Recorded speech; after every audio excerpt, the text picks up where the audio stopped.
Good evening and welcome to Monday's World of Weather. You clicked onto Long Range Weather Forecast discussion for November 2nd to the 14th. This is what the patterns forecast look like during the period for the 2nd to the 6th. Amplified trough over the eastern Pacific and a western ridge and a trough here over the eastern U.S. And the forecast the amplified, but however, expect an active weather across the nation. So we're going to go now forward, and you start seeing the flow starts to flatten, even though we still have a trough here and here. And we're going to go to the 6th, and we see how the flow goes. And you can see it's pretty much a flat flow with a weak trough here in the east, and also over the Gulf of Alaska, part of Alaska, in the eastern Pacific. This is a big turnaround from yesterday where the GFS is very amplified. The west will be impacted by a trough that will help guide tropical depression northward into Mexico early next week. The result could exacerbate the heavy rainfall potential for the southern plains by the end of the period. The east will feel the effects of an exiting storm system tracking just east of the 40 degrees north, 7 degrees west benchmark, and into Canada. The system could clip eastern New England or northeastern New England with wind, rain, and snow. Behind the system, a brisk north and northwest wind will bring much colder air in, with some mountain snow possible wrapped around the deepening storm. Okay, now we're going to look at the period for November 5th to the 9th.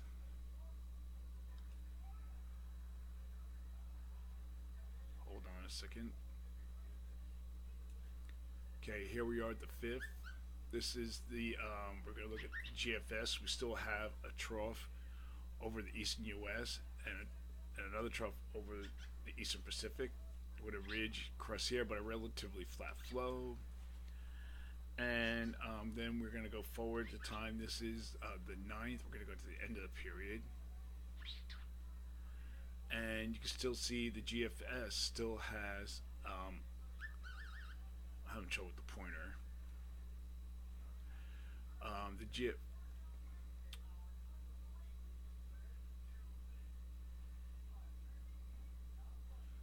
The GFS still has a weak trough over the northeast, but a large ridge covers much of the nation with a flat zone of flow. Now we look at the other models.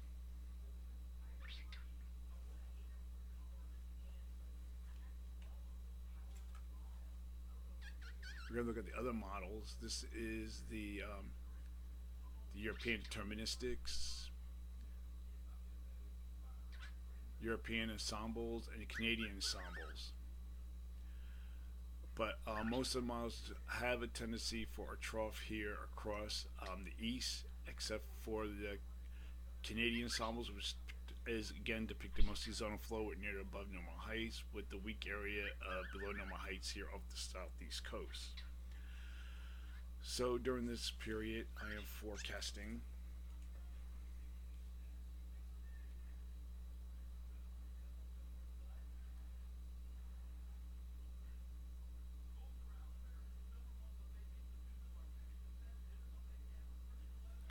above normal temperatures here, below normal temperatures for the Middle Atlantic and the Northeast, into the Ohio Valley. For precipitation, I am forecasting above normal precipitation here, and here, below normal precipitation for this region. Now I'm going to look at the period for November 10th to the 14th.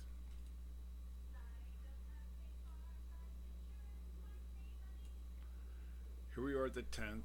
GFS now still has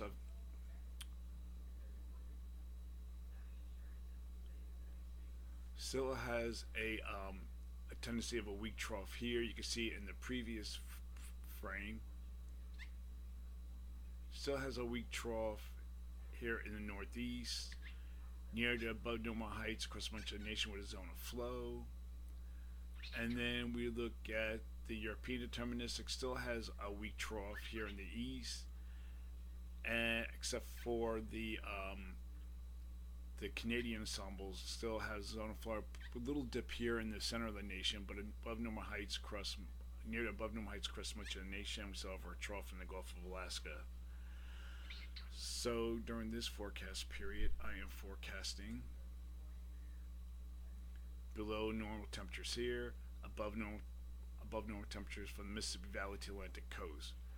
For precipitation, calling for below normal precipitation here, above normal precipitation from the northwest and the northern Rockies, and above normal precipitation is also forecast for the northern mid-Atlantic and the northeast.